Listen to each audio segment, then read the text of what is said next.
స్వచ్ఛ auto కార్మికుల సమస్యలను పరిష్కరించి ఉద్యోగ ఉపాధి భద్రత కల్పించాలని సామాజిక కార్యకర్త అనిల్ కుమార్ డిమాండ్ చేశారు. ఈ మేరకు కాప్రా మున్సిపల్ కమిషనర్ను కలిసి వినతి పత్రం అందజేశారు. ఏళ్లుగా ఇంటింటికి తిరిగి చెత్త సేకరిస్తూ నగర పరిశుభ్రతకు సేవలు అందిస్తున్న కార్మికులను పర్మనెంట్ చేయకుండా ప్రైవేటు సంస్థలకు అప్పగించే ప్రయత్నాలను ఆపాలని కోరారు. ఎండ వానలను లెక్క చేయకుండా ప్రజల ఆరోగ్యం కోసం పనిచేస్తున్న కార్మికుల సేవలను ప్రభుత్వం గుర్తించాలని అన్నారు. కార్మికుల సమస్యలపై ప్రత్యేక కమిటీ ఏర్పాటు చేసి వారి ఉపాధికి పూర్తి భద్రత కల్పించాలని ప్రభుత్వాన్ని డిమాండ్ చేశారు. సామాజిక కార్యకర్త అనిల్ కుమార్ తెలిపారు. అందరికీ నమస్కారం. ఈరోజు ఈ మీడియా సమావేశం నిర్వహించడానికి కారణము ఏంటంటే రాష్ట్రంలో ఎన్నో విషయాలు ఈరోజు టీవీలలో ప్రజల్ని చూపించే విధానం చాలా ఉన్నాయి. ఇది ఒక కనిపించని చీకటి కోణమైనటువంటి నిజాలు. దీనికి సంబంధించి అలా అందరూ కూడా మన ఇంటికాడికి వచ్చి స్వచ్ఛ ఆటో కార్మికులందరూ కూడా చెత్త తీసుకోపోతూ ఉంటుంటే మనం వాళ్ళని ఎప్పుడు కూడా వాళ్ళ జీవితం ఏంది, మరి వాళ్ళ బాధలు ఏందని కూడా మనం ఎప్పుడు కూడా చూసిన దాఖలు లేవు. కానీ ఈ మధ్య రాష్ట్ర ప్రభుత్వం అంటే ఏదైనా కానీ ఒక పేపర్ ఆధారంగా మాత్రమే పనిచేయాలా, అంటే ఒక జీవో తీసుకొచ్చో ఒక సర్కులర్ తీసుకొచ్చో చెయ్యాలా.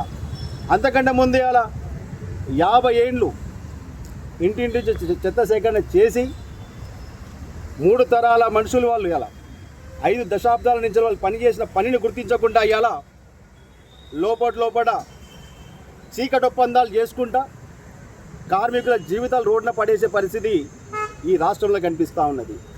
మరి రాష్ట్రంలో కనిపిస్తున్న దానికి కమిషనర్ దగ్గరికి వెళితే సిఎంసీ కమిషనర్ గారు కానివ్వండి, ఎంఎంసీ కమిషనర్ కానివ్వండి, జిహెచ్ఎంసీ కమిషనర్ గారు కానివ్వండి, అలాగే ఈ 3 కమిషనర్ని కలిపి ఒక స్పెషల్ చీఫ్ సెక్రటరీ గారిని కూడా అపాయింట్ చేశారు ఈ రాష్ట్ర ప్రభుత్వము.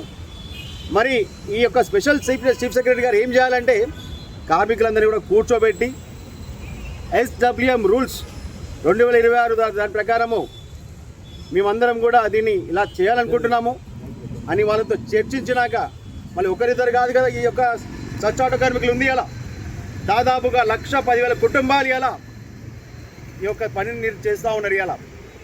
కాబట్టి అన్ని లక్షల మంది ఉన్నప్పుడు పిలిచి వాళ్ళకి దీని మీద పూర్తిగా అవగాహన వచ్చే విధంగా మాట్లాడిన తర్వాత ఏదైనా నిర్ణయాన్ని ప్రభుత్వానికి తెలియాల్సిన బాధ్యత ఒక అధికారిగా మీ మీద చాలా ఉంటుంది సార్. కానీ అలా కాకుండా మీరు కార్మికులకు చెప్పకుండా రామ్కి ఒక సంస్థని ఇల్లీగల్గా తీసుకొచ్చి ఏ రూల్స్ ప్రకారము ఏ జీవో ప్రకారం ఇవాళ వాళ్ళని లిస్టు సర్వే చేసి అంటే SWMలో 20,000 SFT ఉన్న ఇల్లులు కానివ్వండి, 40,000 లీటర్లు వాడే దగ్గర కానివ్వండి, 100 కిలోల చెత్త వెళ్ళే దగ్గర కానివ్వండి, అలా రామ్కి సంస్థకు అప్పయ్యే ప్రయత్నం మీరు చేస్తూ ఉన్నారు. మళ్ళీ అలా మరి రామ్కి సంస్థ ఏం చేసింది అలా దౌర్జన్యంగా అధికారుల బలంతో వాళ్ళ డబ్బు బలంతో కార్మికుల్ని మాట్లాడలేకుండా అలా గొంతు నొక్కేసి వాళ్ళు దౌర్జన్యంగా లిస్టులు ప్రిపేర్ చేసుకొని వాళ్ళని అలా వెనక్కి నెట్టే ప్రయత్నం చేస్తాం. కాబట్టి నేను ఒకరే అడుగుతా ఉన్నాను, మీడియా మిత్రులారా, కార్మికులు స్వయం ఉపాధిని చేశారా, మీ దగ్గర ఎన్ని రోజులు ఉద్యోగం చేశారా అనేది రాష్ట్ర ప్రభుత్వం చెప్పాలి. ఇలా 50 ఏళ్ళ నుంచి ఒక్కనాడు కూడా వాళ్ళకి జీతాలు ఇవ్వలేదు. మీరు ఒక్కనాడు మెడికల్ టెస్టులు చేయించలేదు వాళ్ళకి. ఎలా ఒక PPE కిట్ ఇవ్వలేదు మీరు వాళ్ళకి. ఎలా కనీసం ఒక బండిని కూడా మీరు ప్రైవేట్ చేయలేయాలి. మీరు ఒక బండిని ఒక 4,500 బండ్లు ఇస్తే ఇలా దాదాపుగా 1,00,000 బండ్లు వాళ్ళు కొనుక్కొని లోన్లు కట్టుకుంటా ఉన్నారు. ఇలా ఒక్కొక్కరికి దాదాపుగా 15,000 నుంచి 20,000 రూపాయల లోన్లు కట్టుకుంటా రోజుకి 600 రూపాయలు డీజిల్ పోసుకుంటా భార్య భర్త పని చేసుకుంటా పొద్దున 6 గంటలకు మొదలు పెడితే సాయంత్రం వరకు కూడా వాళ్ళు శ్రమిస్తూ ఉన్నారు. ఇలా వాళ్ళ పిల్లలకి తిండి పెట్టుకునే పరిస్థితి వాళ్ళది, ఇంట్లో తినలేని పరిస్థితి వాళ్ళది. ఇలా కానీ సేవను మాత్రమే నమ్ముకొని ఈ రాష్ట్రం మా ఊరు పరిశుభ్రంగా ఉన్న ఆలోచనతో వాళ్ళు పనిచేస్తూ ఉన్నారు. ఇలా మరి వాళ్ళ మీద మీరు ఏం చేయాలి? ఇలా వాళ్ళ జీవితాలు చక్కని పెట్టే స్వయం ఉపాధిని మీరు వాళ్ళకి కల్పించాలి. అలా మరి అలా మేము అడిగినటువంటి మంత్రులు కానివ్వండి, ఎమ్మెల్యేలు కానివ్వండి ఏమంటున్నారంటే ఇది మా దగ్గర లేదు అంశము, మరి ముఖ్యమంత్రి గారి దగ్గర ఉందంటే ఇక ముఖ్యమంత్రి గారి పరిపాలన చేస్తూ ఉన్నది రాష్ట్రంలో. మంత్రులుగా మీకు మాట్లాడే బాధ్యత లేదా అడుగుతా ఉన్నా నేను. ఎమ్మెల్యేగా మీకు మాట్లాడే బాధ్యత లేదా? మీరు మాట్లాడాలా, ప్రజల పక్షాన మాట్లాడాలా, కార్మికుల పక్షాన మాట్లాడాలా. కానీ ఒకే ముఖ్యమంత్రి రాష్ట్ర పరిపాలన చేస్తామంటే ఇది ఎక్కడ దౌర్జన్యమండి? ఇది అలా నేను అడుగుతా ఉన్నాను.